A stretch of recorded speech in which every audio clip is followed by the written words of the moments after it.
Vous pensez qu'après Quicksilver et Scarlet Witch, il était grand temps pour Ultron de se taper l'affiche? Ça tombe bien, nous aussi.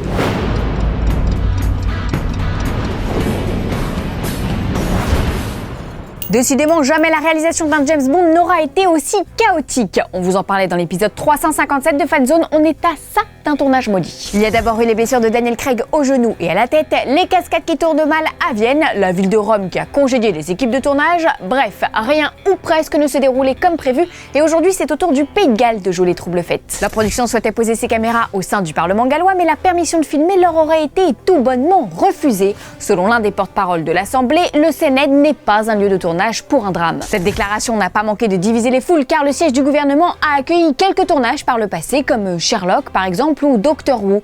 D'ailleurs, le Premier ministre gallois Carwyn Jones y est même allé de son petit commentaire sur Twitter, se désolidarisant complètement de la décision prise par une poignée de parlementaires. Si le Pays de Galles se prive d'une bonne publicité dans le prochain James Bond, le Mexique, lui, est prêt à tout pour que le film n'égratine pas l'image de son pays. Si l'on en croit certains documents comptables rendus publics lors du piratage de Sony, les autorités mexicaines auraient même versé entre 13 et 20 millions de dollars pour que leur vœu soit exaucé. Selon la société Tax Analyst qui s'est penchée sur les documents, le scénario se devait donc de respecter certaines conditions. Par exemple, le méchant Ciara ne devait pas être mexicain.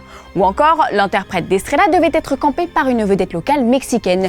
D'où l'ajout au casting semaine dernière de Stephanie Sigman. Il paraîtrait même que les autorités mexicaines seraient prêtes à rallonger de 6 millions de dollars si la production filme les édifices modernes de la ville. On est bien loin des caprices du Parlement gallois là, hein. Juste pour info, la scène qui se déroule au Mexique et qui se tourne jusqu'au 24 mars en Amérique du Sud dure moins de 6 minutes, soit 3,33 millions la minute. Corruption? Mais qui parle de corruption?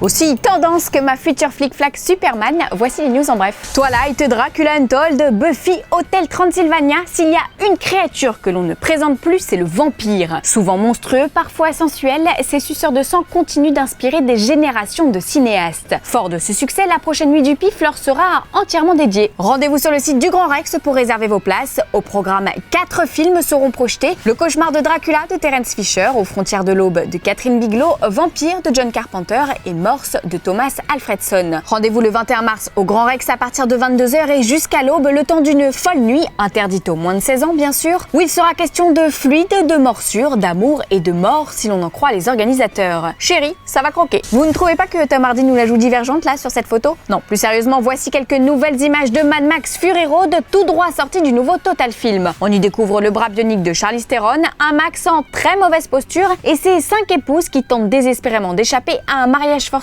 avec Immortan Joe. Attendu dans nos salles le 13 mai prochain, le reboot de George Miller fait monter le teasing à 2 mois de sa sortie. On ne serait d'ailleurs pas étonné de le voir en ouverture du 68e Festival de Cannes. Aujourd'hui, dans le courrier des fanzoniens, on répond à Mandor au sujet du spin-off de Star Wars. Eh bien, Alexandre Desplat serait en route vers une galaxie lointaine, très lointaine. Le compositeur français, oscarisé en février dernier pour son travail sur The Grand Budapest Hotel, signera la bande originale de Star Wars Rogue One, réalisée par Gareth Edwards et attendue dans nos salles en décembre 2016. Il succède ainsi au mythique John Williams, auteur du célèbre thème, qui ne reprendra pas sa partition sur cet épisode. Une grande première dans l'histoire de la saga. Notons que le prolifique Alexandre Desplat, aussi acclamé en France qu'à l'étranger, a déjà travaillé avec Gareth Edwards sur Godzilla.